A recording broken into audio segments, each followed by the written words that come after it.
Welcome to NALCAB's Domestic Economic Policy Summit. My name is Noel Poyo. I'm the Executive Director of NALCAB. It is my honor and my privilege to share the morning with you.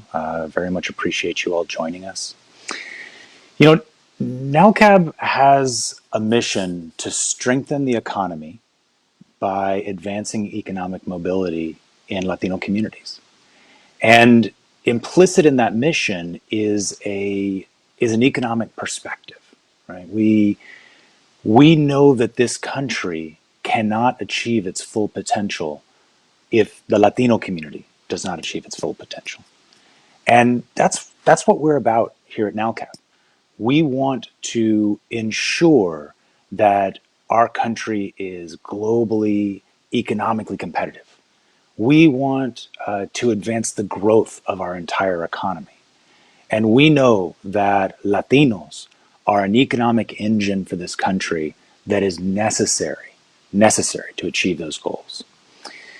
You know, we are in a difficult moment, as we all know. And it's a longer term difficulty than just this last difficult 9 months. You know, NALCAB was founded in 2002 at a time when Latinos were struggling to build assets.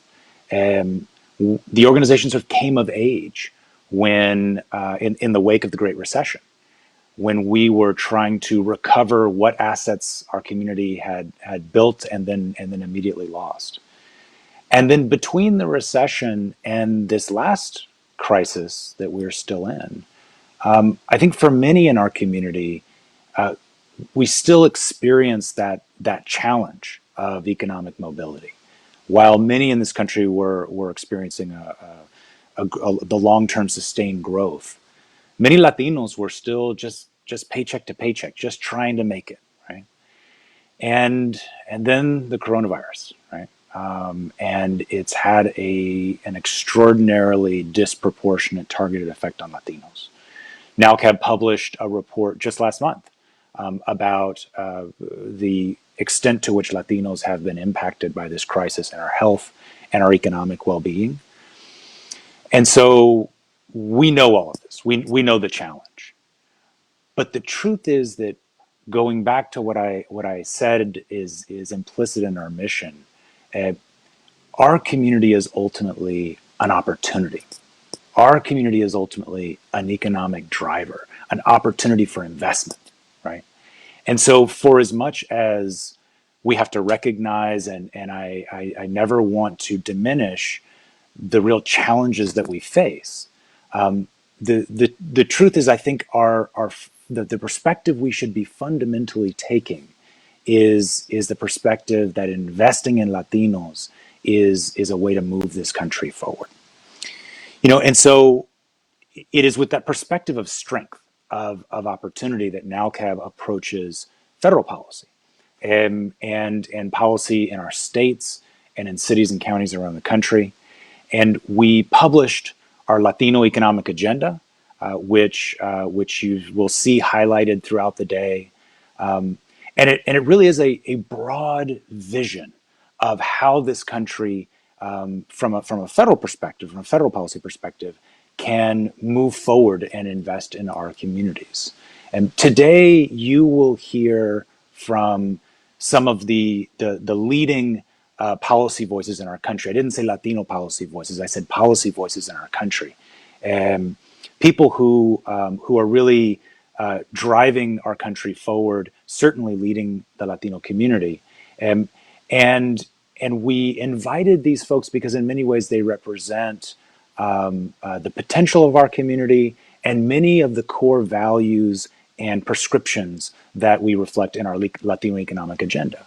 I'm going to have the extraordinary honor of moderating a discussion with the chair of the Congressional Hispanic Caucus this morning.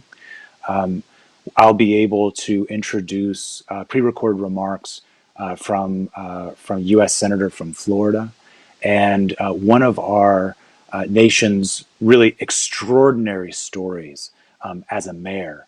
I think this morning is going to be jam packed, and in the afternoon, I'm really looking forward to listening and to you as an audience being able to get to know Clarinda Landeros, NALCAB's policy director, and the extraordinary economic policy experts that that will be presenting with her in the afternoon. NALCAB is a nonpartisan organization. Our economic policy agenda is a nonpartisan document.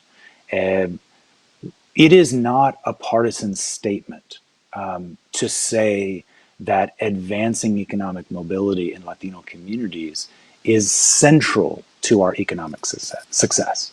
It is not a partisan statement or indeed a political statement to say that Latinos are who put food on the table in this country. Latinos are who are driving innovation in the small business space. Latinos are the workers, the essential workers that are carrying us all through this pandemic. Those are statements of fact. Those are reflections on the reality that we see in our neighborhoods, in our communities. And so I think there are many reasonable policy perspectives about how we go about that, how we invest in our communities, how we recognize the value that the Latino community brings. But that value is a fundamental bedrock of this country. It already is and will be more and more because demographically, Latinos are in many ways the future of this country, right? One of a group of fast-growing demographics in this country. Latinos are on average younger, a bigger part of the voting bloc in the future, a bigger part of our economy, and so we need to take this challenge ahead of us seriously. And as I said, I think fundamentally view it as our opportunity to strengthen this country. Today, you will see the Latino Economic Policy Summit that we're presenting. Over the next several days, a subset of this audience will be participating in NALCAB's training. We do a training every year to an audience of practitioners and investors, people who are doing the do, people who are actually implementing projects and programs to strengthen Latino communities and to strengthen our economy. And I want to take a moment to just thank the NALCAB team that has done so much preparation for today, and all of our contractors and team members that have supported us in this endeavor. We really appreciate it enormously.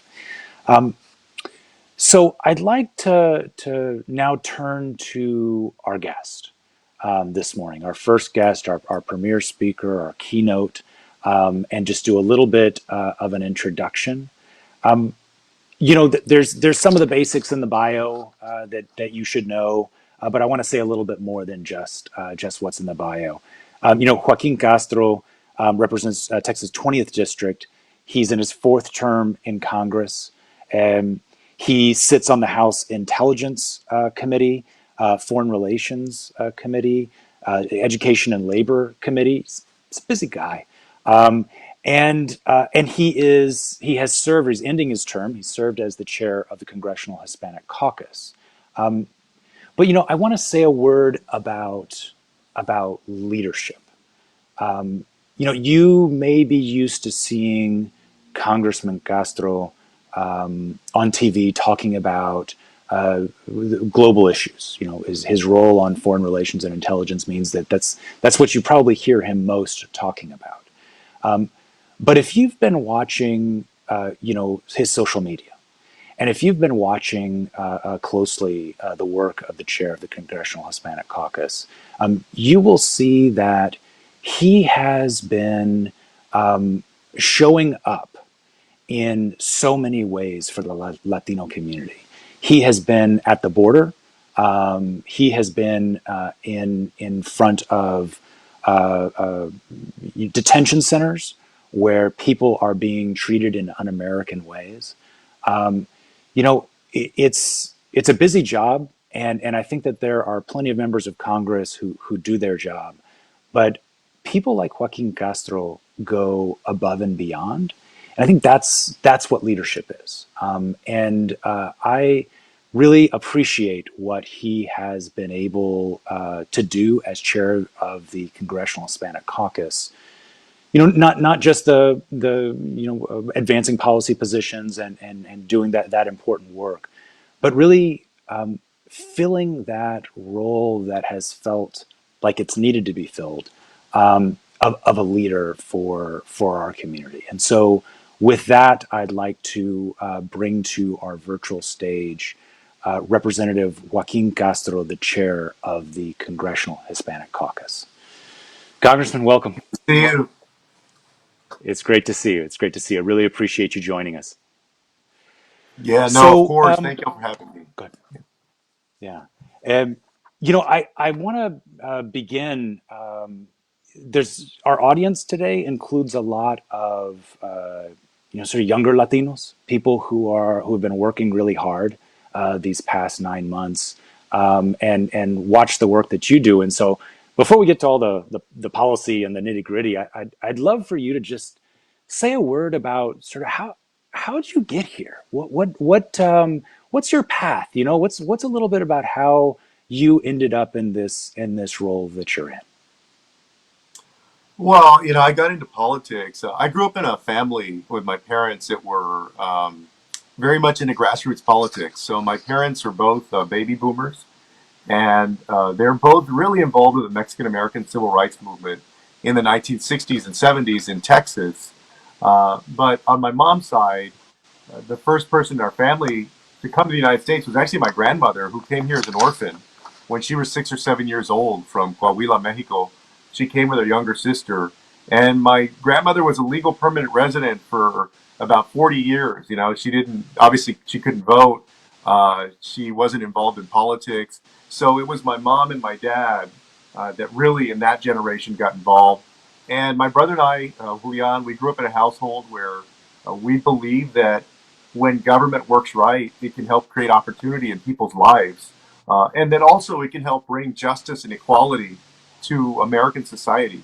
And so I still believe that. I served 10 years in the state legislature in Austin, representing part of San Antonio. And now I'm very honored to represent the main San Antonio district because we have parts of 5 because of gerrymandering, but very honored to represent my hometown in Washington. And also, when you're in politics, for any young people or really anyone thinking about getting involved in politics, people will often ask you, well, what you believe about government and the role of government and why you want to get involved in politics rather than being a teacher or a business owner of some kind or a firefighter or whatever it may be. And I got involved when I was really young.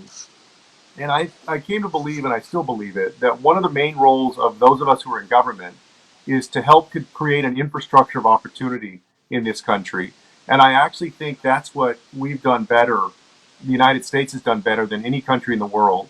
And what I mean by an infrastructure of opportunity is that just as there's a system of streets and roads and highways that helps everybody get to where they want to go on the road, if you think about it, in the United States and in other countries, there's an infrastructure of opportunity that helps you get to where you want to go in life so that you can pursue your American dreams. And so in politics and in government, when you see politicians battling over good schools and universities or a strong healthcare system or an economy that's built around well-paying jobs so that when people work, they can make a decent wage and support themselves and their family members, what you're really fighting over is what that infrastructure of opportunity looks like for people and to make sure that everybody has access to it, whether you're Latino or African American, LGBTQ plus, whoever you may be. And so you asked the question how I got here. That's kind of my family story and the interest that developed very early. And now I've been doing it. I did it for 10 years in the state legislature, and I'm hopefully going to be going into my 5th term in Congress here next January. Yeah, sometimes I think it's easier for people to sort of access what you're saying about policy stuff once they know a little bit about you. So I really Yeah. appreciate you taking the question. So I mentioned when I was introducing you that I think people are more used to seeing you in your role in the Foreign Relations Committee or intelligence. You've been you've been dealing with some weighty issues here over the past several years. But you talked about that infrastructure of opportunity. I think that's where I want to go with this conversation. Is really the challenge before us domestically, and to your role on the Labor and Education Committee. And in particular, I want to ask about vulnerable workers, right? Which means Mm. something so much deeper than it did a year ago, right?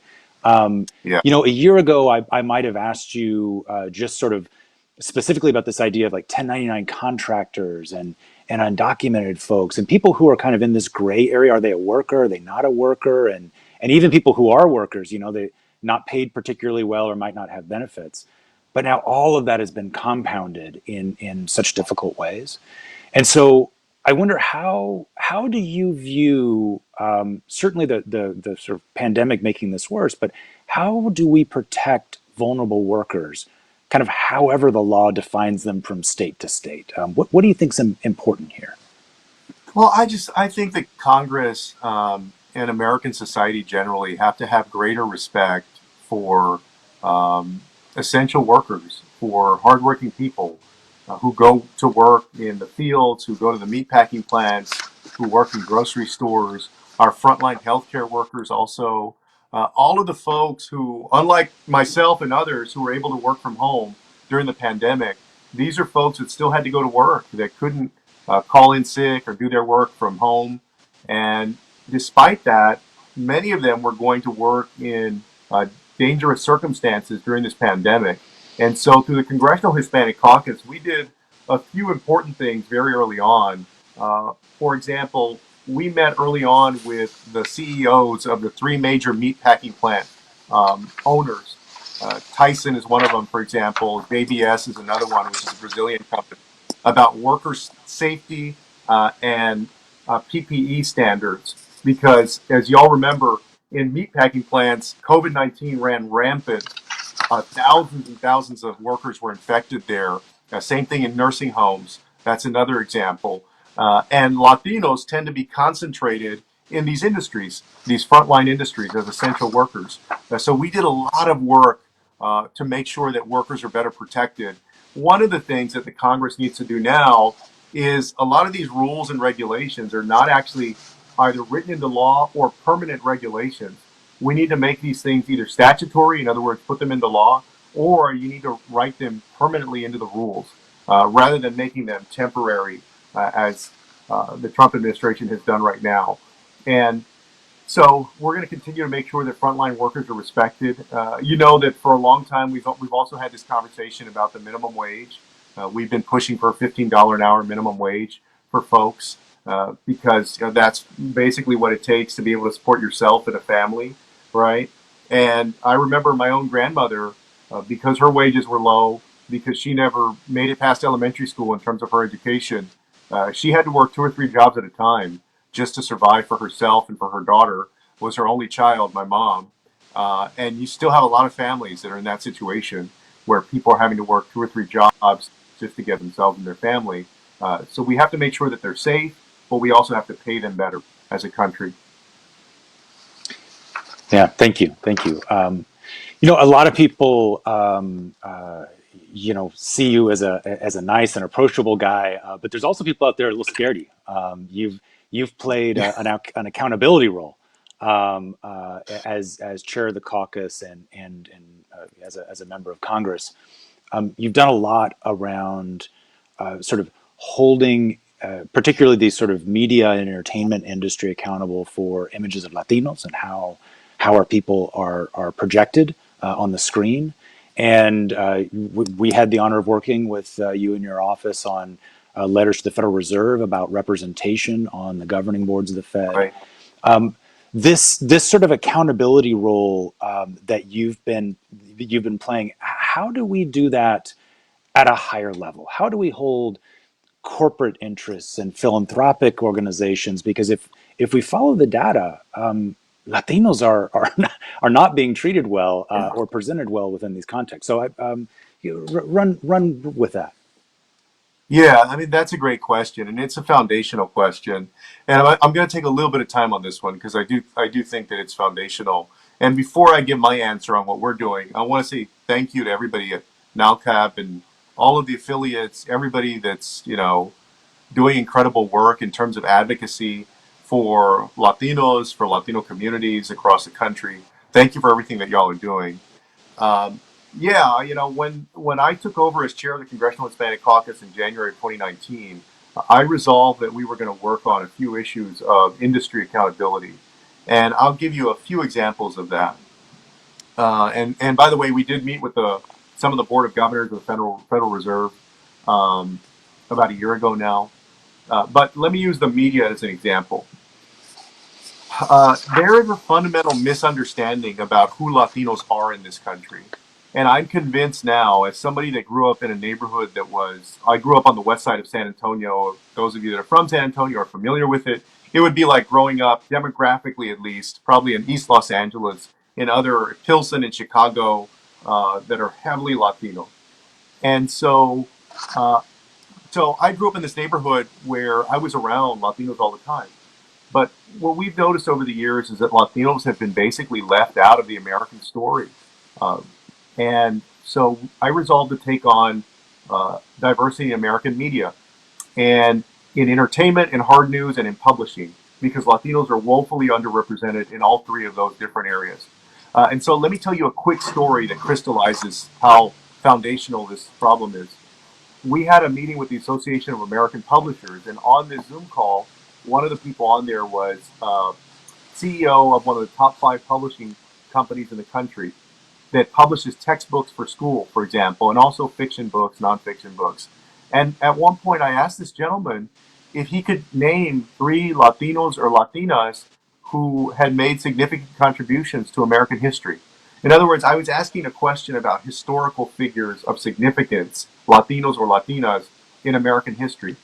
And this gentleman who was very well educated, obviously very accomplished as a CEO of this massive company, he thought about it for 5 or 10 seconds, and then he said, "No, I can't." This very well educated man could not think of three Latinos or Latinas who stood out in American history. And that, folks, is one of the big problems, is that the Latino narrative throughout the country has not been told and has not been valued. It's been left out of American history textbooks and state history textbooks. It's being left out of film and television for the most part.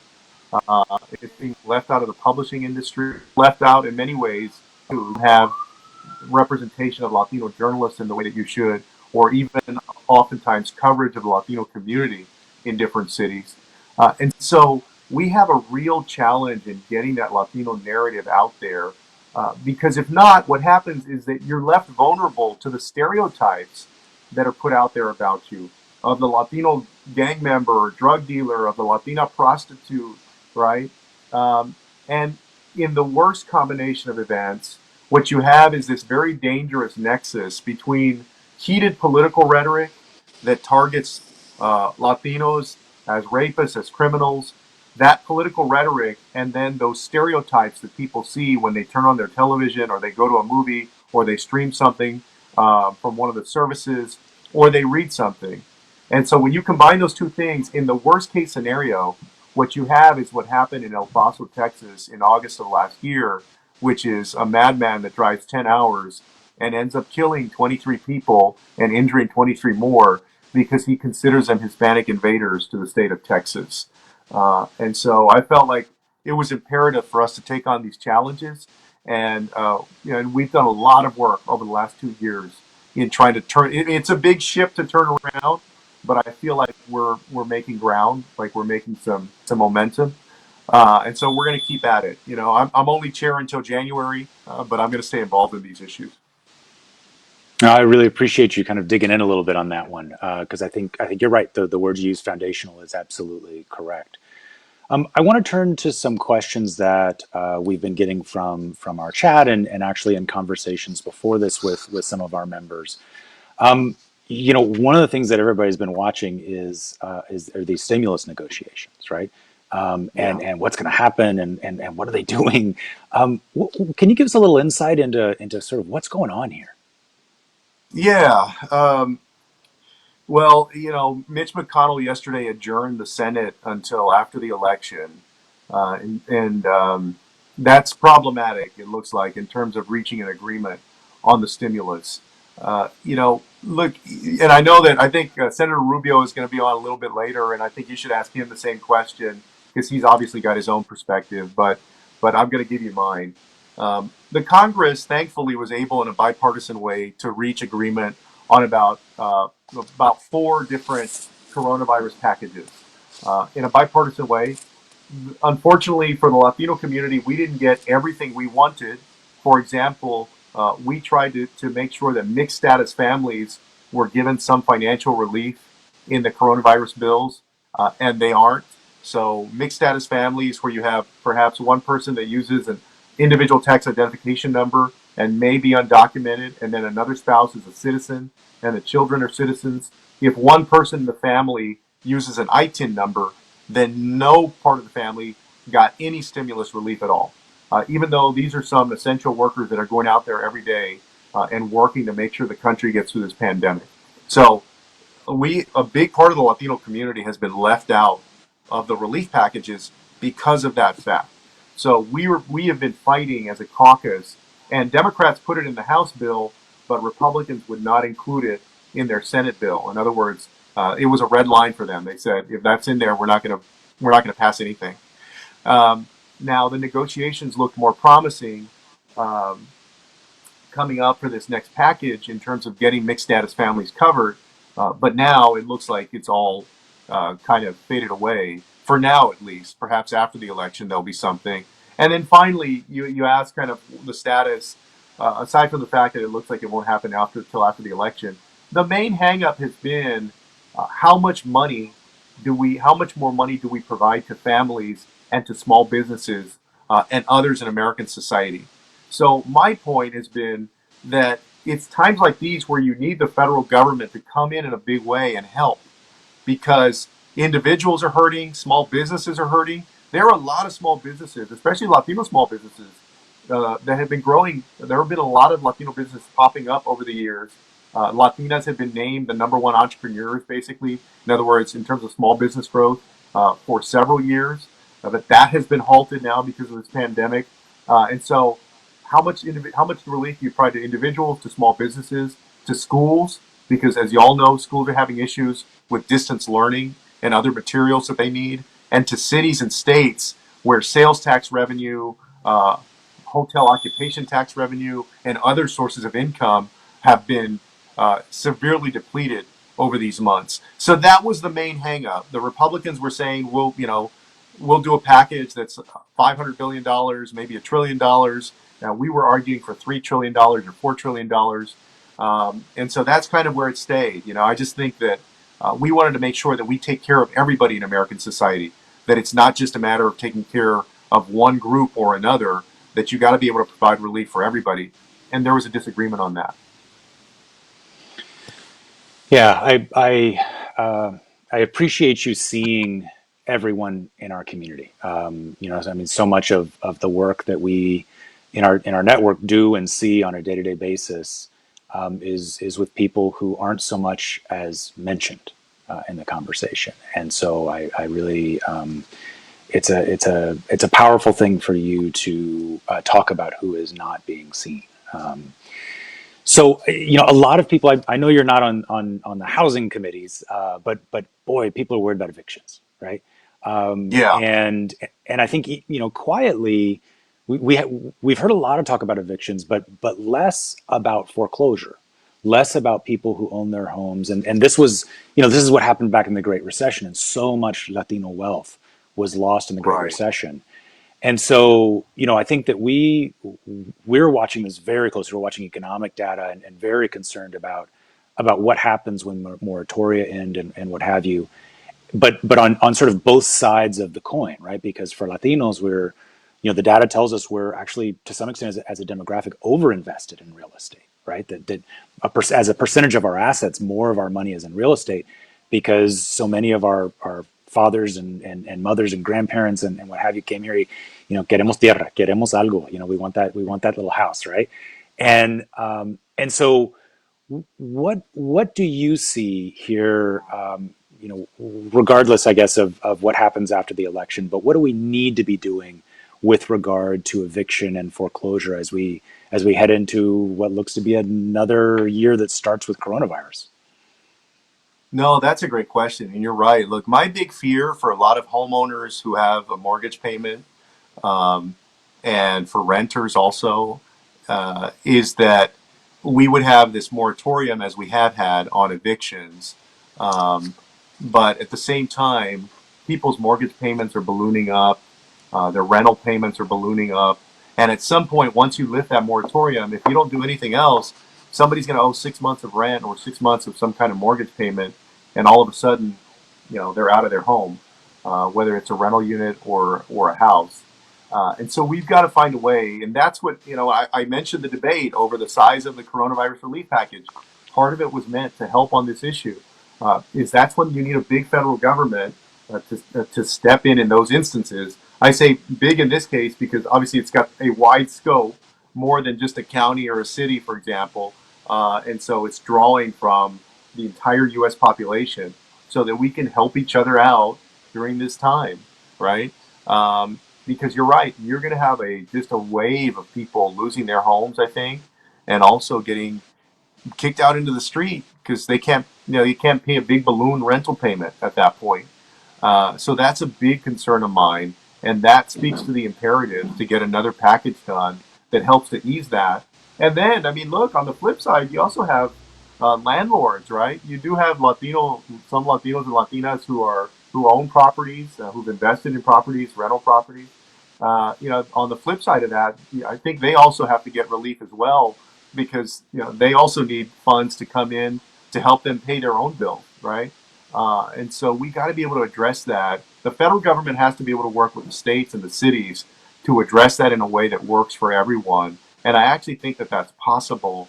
Again, it's going to cost us money, but I think it's something that we can take on. I said a second ago, I said something about just seeing people who are not seen. And oftentimes when we talk about immigration, it is a discussion about morals, about our values, as well it should be, right? I think not often enough, though, we don't talk about the economic costs of an immigration policy that really limits workers in this country, really keeps people from building assets because they're afraid to be seen or to transact in the public square.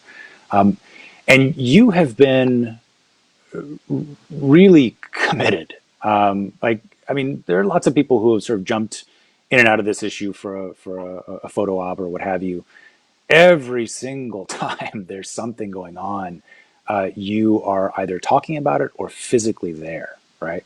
And Yeah. so I'm interested in two things. One, where does your motivation and stamina come around this? Because I think so many of us are just Yeah. emotionally very taxed and exhausted, right? But Oh but yeah. then No. Well, I put and then myself what in are the that stakes? category. Yeah, Yeah. yeah. Yeah. Really, I mean, I just think I grew up in, I mentioned I grew up in this neighborhood that was like in some areas, because I moved around 4 times growing up. At some points, like 95% Mexican American, with people that felt, I think, they had very little, but they felt like they had nothing to lose. And I just remember thinking that there was so much raw potential in everybody. And it's been great to see some of those folks and some of those families, kind of be able to use that potential. But then so many other people's dreams just ended up going nowhere. Um, and I just think that's not right. And so, so when we've taken on the media industry on representation because Latinos make up 18.5% of the country, but only about 4% of that industry. I know that there is a place for Latinos and Latinas in these industries, and I believe that in many places they are being systematically excluded. I called Hollywood a red lined industry. I think that it is. I think it is a red lined industry.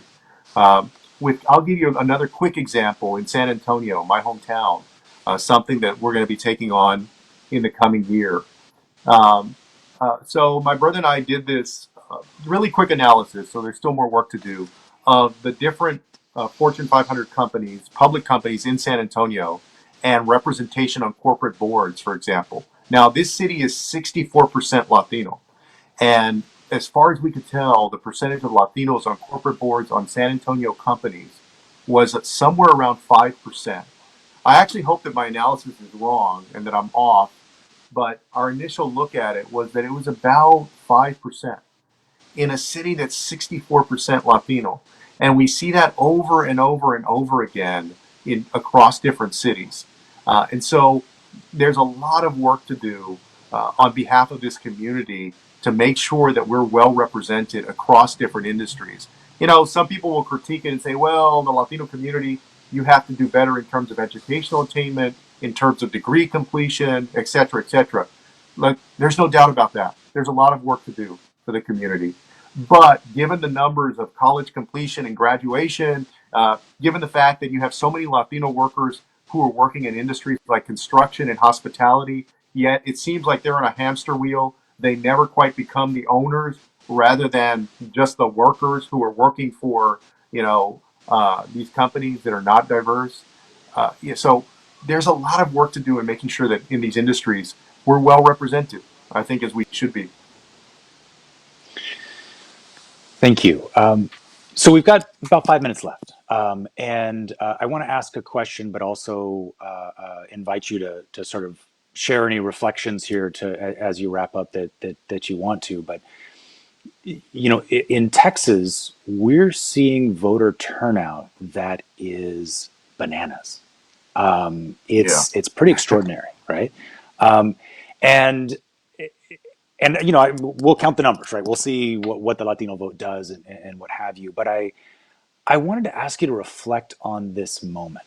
What is going on? And as a part of that, sort of where are we headed? The Congressional Hispanic Caucus, our country.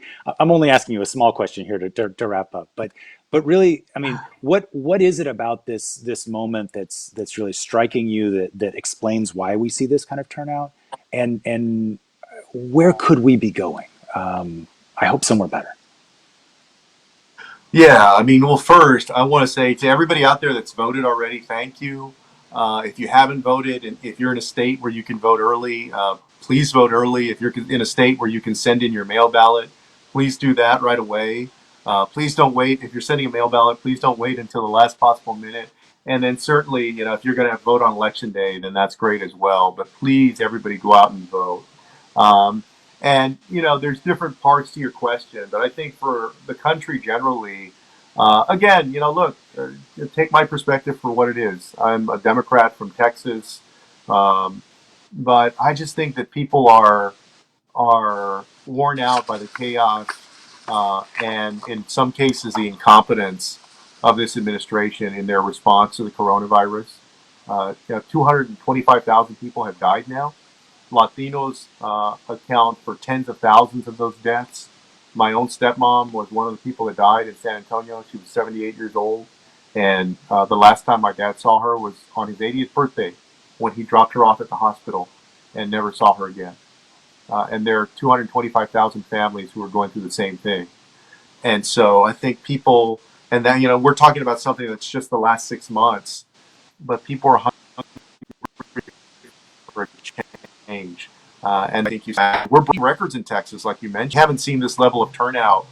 Well, we'll break an all-time record in terms of turnout, in terms of numbers, but we haven't seen this percentage level of participation in decades and decades in Texas. And so hopefully it spells great things for the future. You have more young people voting in Texas. You have more Latinos voting in Texas. Um, and all around, I think people are just ready for change. And I'm hoping that we're going to get it next Tuesday. Well, Congressman Castro, thank you so much for joining us this morning. More than that, thank you so much for your really tireless work on behalf of our community, and looking forward to seeing more of what you're going to do moving forward. So thank you very Thank much. you. Take care, All y'all. right. You take care. Great. Well, what a treat, what a pleasure to be joined by the chair of the Congressional Hispanic Caucus, and to hear, what I really appreciate is hearing a little of the personal, certainly a little of the political, but a little of the nitty gritty. Getting it's terribly important that we get into the details of policy, and you can hear there from him how he's able to do that. I want to now introduce some pre-recorded remarks that we received from Senator Marco Rubio of Florida. Senator Rubio is, as you see on the screen, chairman of the Committee on Small Business and Entrepreneurship. And together with the House Small Business Committee, chaired by Congresswoman Nydia Velázquez from New York, they were really at the core of putting together the Paycheck Protection Program and the CARES Act. And I just before we put the remarks on, I want to reflect to our NALCAB network a little of our own experience working with the senator's office, because I think NALCAB has been very critical of the way that the Paycheck Protection Program has played out. But I'll say that I really do believe that the law was written in a way that it could have been implemented in a way that really supported our communities. And we worked really quite closely with Senator Rubio's office and his staff, who were very productive, very engaged, and were really open to partnering on these issues. And I think ultimately the way in which the Paycheck Protection Program was implemented, I think, did not meet our expectations or the potential of the legislation or really of the communities it was meant to serve. But I do want to offer credit where credit is due on this particular issue, that I believe the senator and his office really did work hard on a piece of legislation that could have worked for us. And I was disappointed with how it was ultimately implemented by the Treasury and the SBA. And so with that, I'd like to now queue up the remarks from Senator Marco Rubio, Republican senator from Florida. Hello, I'm Senator Marco Rubio, chairman of the U.S. Senate Committee on Small Business and Entrepreneurship. I'm honored to virtually join you for the inaugural National Association for Latino and Community Asset Builders Policy Summit. Through their network of mission-driven organizations, NALCAB plays an important role guiding and empowering Hispanic small business owners nationwide. During Hispanic Heritage Month, we recognize and we celebrate the entrepreneurial spirit of Americans of Hispanic descent. This year, we have witnessed an unprecedented disruption due to the coronavirus. But despite these challenges, small businesses nationwide have adapted to serve their communities and maintain their small businesses afloat. As chairman, I was proud to work with my colleagues and the administration to make sure that minority-owned small businesses had equal and fair access to the Paycheck Protection Program. This is why in the Paycheck Protection Program and Healthcare Enhancement Act, Congress allocated $30 billion for community financial institutions, and they played an integral role in providing access to capital for minority-owned businesses. I know that additional assistance is needed immediately, especially for minority-owned firms and businesses that are in industries that have been hit the hardest. Please know that I remain fully committed and working hard every day to raising the importance of passing more funds for PPP loans. Now, more than ever, thank you for the support you have provided our nation's small businesses. We appreciate that message from Senator Rubio. And now it's an action-packed morning. We're going to move forward to another conversation that I've really been looking forward to personally. So mayors are kind of where the rubber meets the road in this country, and I mean that literally. Mayors have to worry about potholes. Mayors have to worry about garbage at parks. There's no getting out of it if you're a mayor, because people see it every day. And sometimes I think that when you're in another sort of elected office, people sometimes have the luxury to go up there and sort of say whatever they want, and the accountability is not so immediate. But boy, mayor's really it's in everybody's face all the time, and so I've got a lot of respect for mayor's voices, and particularly for the voice of our guest this morning. Let me offer a little bit of the bio stuff to make sure I get this. So Mayor Regina Romero is the first woman and the first Latina to hold the office of mayor in Tucson, right? It's 2020, and is the only Latina mayor of one of the 50 largest cities in the U.S. In 2007, she became the first woman to represent Tucson's first district. So she was a councilwoman. She's someone who is used to being on the street, engaging with constituent concerns, taking care of what needs to be taken care of. She's proven herself to be a champion at the local level, but also on issues like climate change. Really has her head up, thinking about the sort of the big things in this world and how they hit home, right? She was raised by immigrant farm workers in Somerton, Arizona. She's the youngest of 6 children, and is somebody. She's the proud mother of 2 bilingual, bicultural children. With that, I share an affinity with her, and she's been married for 17 years. So have I. And so some of the personal details I really loved. But let's welcome Mayor Regina Romero to NALCAB's virtual stage. Mayor, Hi, good thank you for morning. joining us Thank and you for welcome. having me. Thank you so much for having me. I really appreciate it. Absolutely. Thank you so much for joining us. So I want to begin, we had Congressman Joaquin Castro on, and the first question I asked him was a little, getting to know him a little bit better. And I want to do that with you. You've taken a leadership position as a Latina, as the child of farm workers at a moment when discrimination against Latinos in this country has been perhaps at one of its highest points. And I just wonder how did you get there? What drove you into public office, and then also in this moment to become mayor of one of the 50 biggest cities in the country? Yes, well, thank you for the question. I think it's an important one at this time, that we are seeing Latinos, especially coming from the very top of our governmental system, from President Trump. I grew up on the border of Mexico, Sonora, Mexico, and Arizona. Have family on both sides of the border. Our families have been for at least 6 generations in the Sonoran Desert, covering both Arizona and Sonora, Mexico.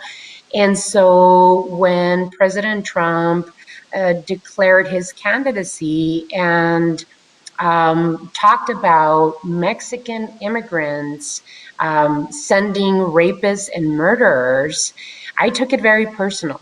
But unfortunately, it wasn't the first time that we had heard that anti-immigrant rhetoric, especially here in Arizona, who is a state that years before, at least 10, 12, 15 years before, were using anti-immigrant rhetoric to pass policies that were really bad for working families. We are the state of the Show Me Your Papers law, which is the SB 1070 law.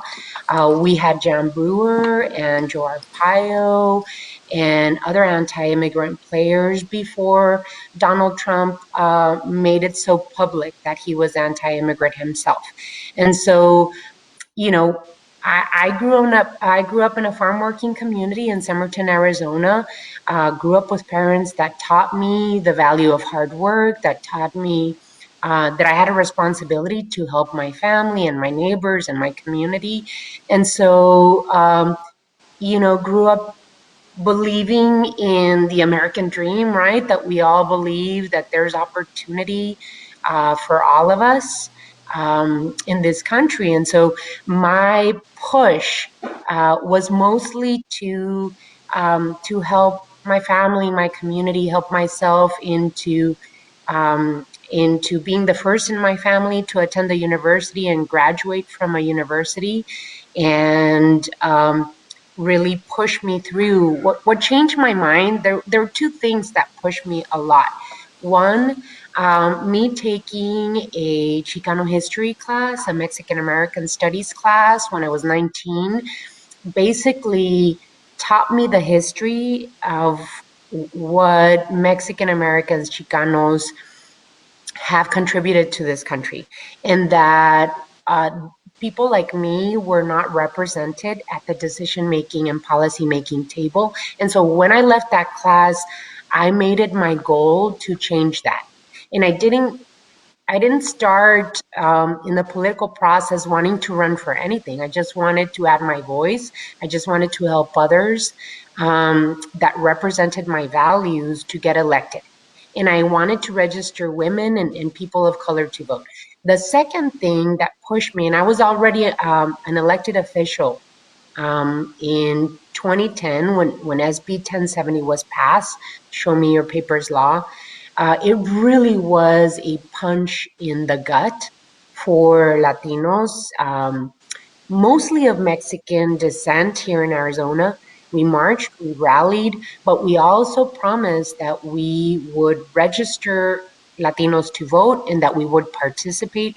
And so for me, being on the council, Tucson was the first city in Arizona to take a stand against SB 1070. We joined an amicus to take on the court, to take the state to the Supreme Court. And at that time, I pushed to declare the city of Tucson an immigrant welcoming community. And so that really gave me much more of a reason to continue my work as a councilwoman and now as the first woman mayor in the city of Tucson. I'm the second Mexican American to be mayor of the city of Tucson. The last one was back in 1875 before Arizona was a state. So lots to look forward to, lots of first in my life, but hopefully I'm not the last. And I see it as a duty to bring others behind me and be able to create that power, that political power to change policy in the future. Imagínate, 100 years. It's not going to take another 100 years, that's for sure. No, no, You know, not if I'm involved in this. I sense that. I sense that. So, at NALCAB, we're fundamentally concerned with the day-to-day economics of Latino families, right? And I want to take you back home to La Doce, to that community, to that commercial corridor. In many ways, that's a community that, to me, says something very profound about who Latinos are in our country and how we contribute to the economy. And I wonder if you could take our audience to La Doce, to say a little bit about it and what you think is important about sort of how we invest in places like that.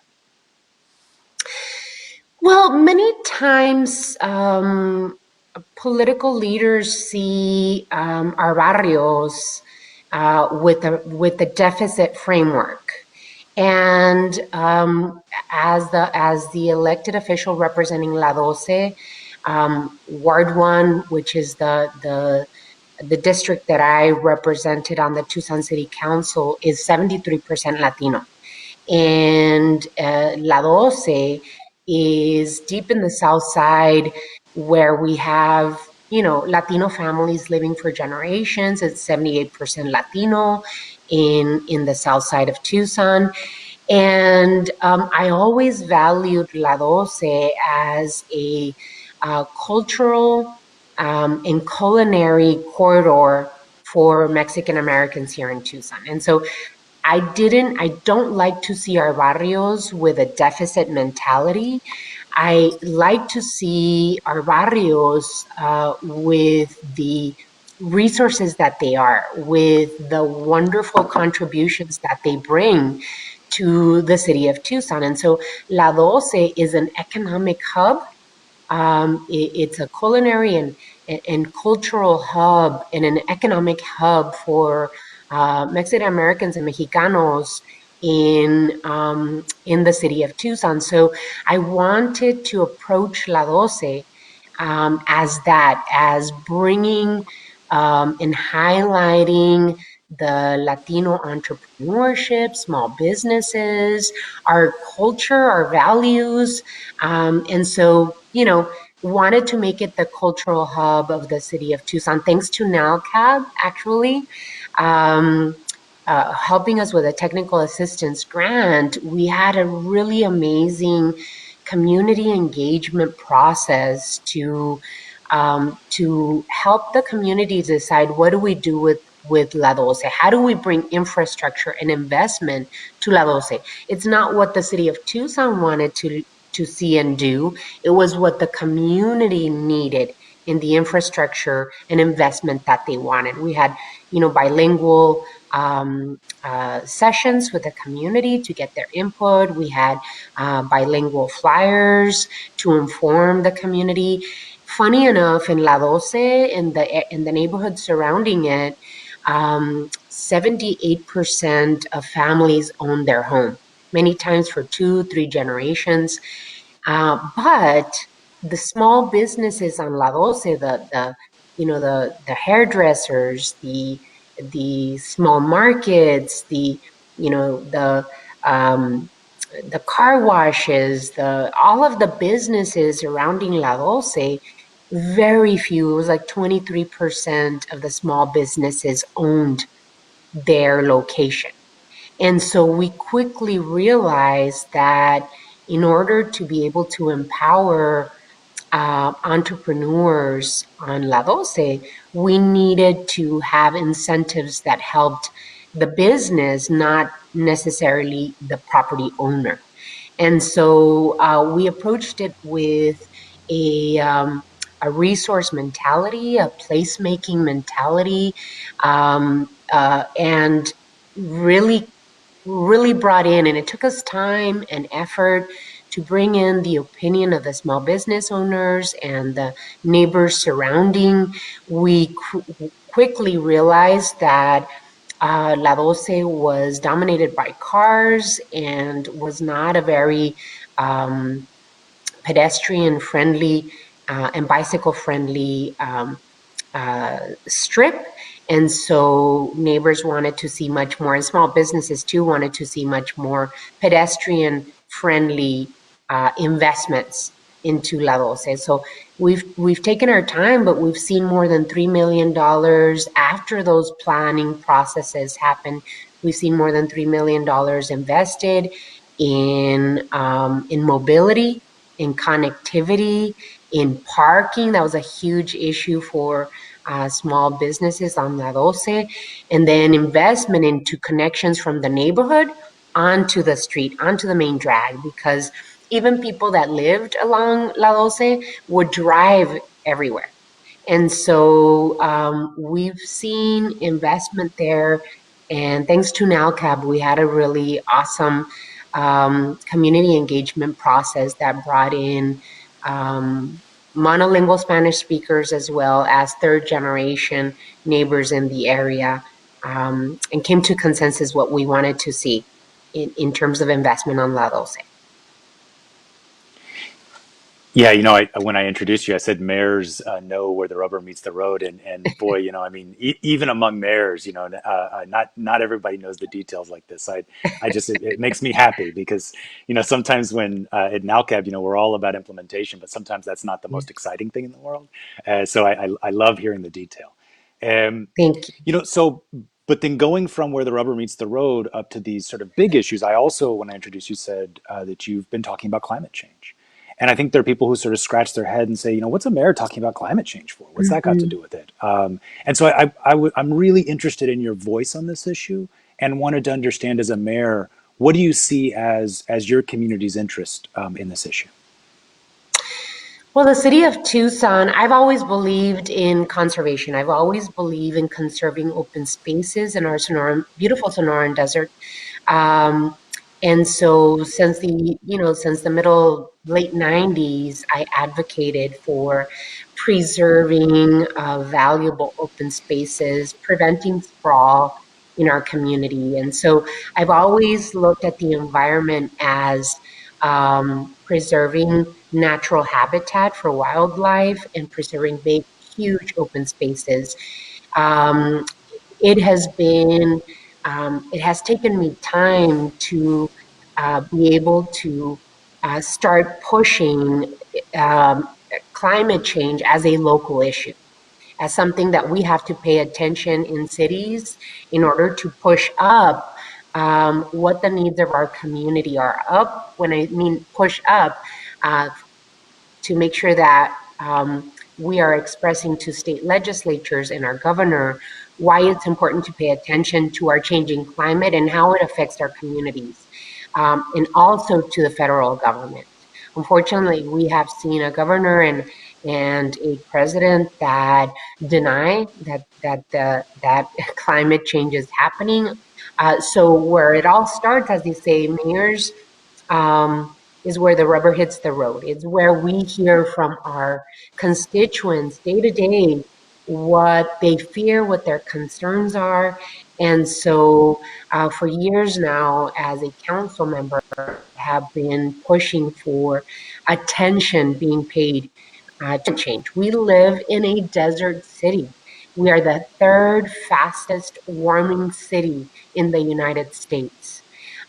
We saw this year, not just in California in terms of wildfires, but we've been living in Arizona with a drought. We saw wildfires throughout Arizona, and we didn't see our monsoon season happening, which is our rainy season during the summer. We had a total of 2 days of rain this summer. Record shattering heat in Arizona. And as we look at the research about climate change, we see that it's not just an environmental issue. That it's not just seeing wildfires throughout Arizona, that we're concerned about the resources for water in our desert city. But climate change is also a public health issue, and I approach it as such because the frontline communities, those communities that are affected by climate change the most, are low-income communities, are communities of color, are seniors, are children, and those that work outside. And so the incidences of asthma in indigenous children and Mexican American children and in African American children throughout the country are greater. The the concern over seniors dying because of heat-related illnesses is growing here in Arizona. The the heat that workers that have to work outside are exposed to is really sending a lot of those that work outside to hospitals. It's affecting our communities. The amount of money that seniors have to pay and families have to pay in electricity bills every summer, and the summers are getting longer, $500 bills in electricity. It affects us economically, it affects our health, and it affects our environment. And so I ran on a plank. One of my biggest planks as a candidate was climate change and acting swiftly and boldly, because I think mayors throughout the country lead on issues that are close to the mind of their constituents. And so we have an opportunity and a responsibility as mayors to bring these issues to the forefront. And, I see climate change and what we have to do as mayors, as states, as the federal government, not just as something that will help our health and our environment, but it could actually change the way we do business, right? It could affect our economy as well. If we have a bold climate change agenda that invests infrastructure investment in cities and states, that invests funds in training, in clean green jobs for the future, it could actually be very good for our economy. And so there's so many reasons why we should be paying attention to climate change, why we should be acting boldly and swiftly on it, and why we should see it as an opportunity in investing in our infrastructure and clean energy, and as something that could change our economy with innovative practices and training for clean, green jobs of the future. Thank you. So I want to turn to sort of right now, today, what's going on in Arizona. This is we're hosting this summit in a pretty extraordinary moment. I think we'll look back and say in American history. Um, Mm-hmm. And but in Arizona in particular, as you said, Arizona has seen this sort of extraordinary march of anti-immigrant legislation, really, deeply hostile and violent environment for not just for people who are without documents, but people who even look a little bit like they might be without documents, or I mean, this kind of craziness. Um, and I think about this sort of shift that's been going on, right? And I think about the old song, te vas y te vas y te vas, pero no te has ido todavía. When is that shift going to really be felt in Arizona, right? And is it now? Give me some sense of what you're seeing in the political environment today, and we can't see the future, but pull out your crystal ball for us. Well, in the 10 years that SB 1070 passed and other anti-immigrant policies, including outlawing the possibility of teaching Mexican American studies in the Tucson Unified School District, as I told you, it was when those policies passed and were signed by the governor. Many of us that were marching and rallying promised that we would turn our marches and all of the people, the thousands and thousands of people that showed up to protest those, that we would turn them into votes. And so what I have seen in the last 10 years is that many of us that were marching and rallying and organizing against those anti-immigrant policies, many have run for office and have won the state legislature as mayors, including our Congressman Grijalva, that has been a leader in Arizona for the longest time. So there was a new crop of leaders that came out of the SB 1070 marches and rallies. Right now, we are at the cusp of changing the face of Arizona. And it has taken us, it's not that it is this presidential campaign that have mobilized us. We've been mobilizing for at least a decade and mobilizing our Latino communities. Latinos can make a difference this election year because of the amount of Latinos we've registered to vote and mobilized the last 10 years. Back in 2016, Trump won Arizona with only 3.5 points. In 2018, because we showed up to vote, we saw 3 Democratic women winning statewide. One of them we sent to the U.S. Senate. And so because of the mobilization that we've done and the work that we have done in the last 10 years, and because Latinos in Arizona have not forgotten that President Trump pardoned Joe Arpaio, the sheriff that was terrorizing Latinos in Maricopa County in the Phoenix area. We are 45 minutes away from the border, where the Trump administration has caged children and separated from their mothers. We live this day to day.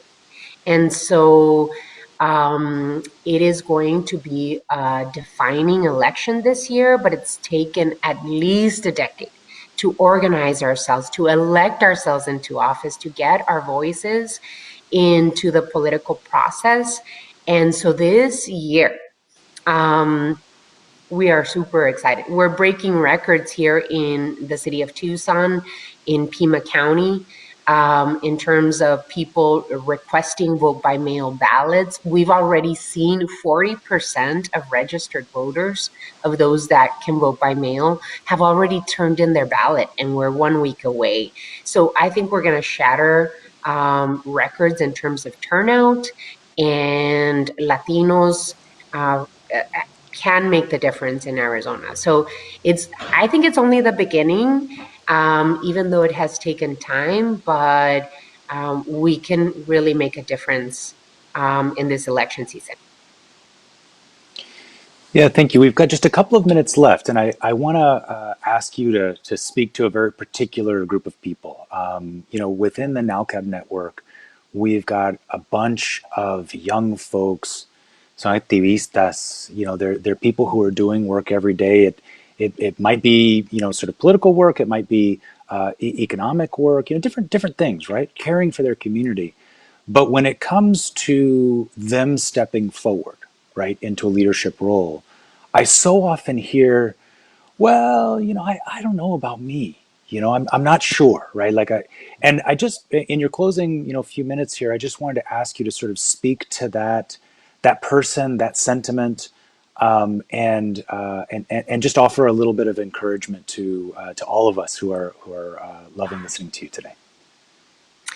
Well, thank you for the opportunity. I strongly believe that every person has the power within ourselves to make a difference. And that if you are interested in making change and changing systems, you have to show up. It's about, yes, registering to vote, but showing up for other candidates that look like you, that carry your values, that really are struggling and trying to make change in a system which every layer of government is a system that is not used to seeing people like you. Being the first at anything is a difficult thing. It comes with wonderful, wonderful, satisfying things, but it also comes with trying to change systems which people get used to, and so it's difficult. And people like myself and others throughout the country that are trying to make that change need that support, need that army behind us to help us. So it sometimes is about just showing up and helping others. And for me, that's how it happened, right? That I showed up for many, many years and helped others that I believed deeply would fight for working families and fight for our children and fight for policies that brought equity to our neighborhoods and our people. Um, and kind of you walk into opportunities. You don't have to make the choice right now whether you want to run for something, but being a part of a movement, helping others, adding your voice, is so important to the process. And we need many of us, not just in front of the screen, right? We need people that that we can train to run for to be campaign managers, to be field directors, to work inside of government, that you work in the city, you work in the state government, you work in the federal government, that you bring these ideas, these concepts of bringing change and equity. And so all of those voices count. So you have the power inside of you to not just vote, but to actually do something about changing systems and making change in your community, in your state, and in the country. So show up. Well, on behalf of NALCAB's staff, our board, our entire national network, I want to thank the Honorable Mayor of Tucson, Regina Romero. Muchas gracias.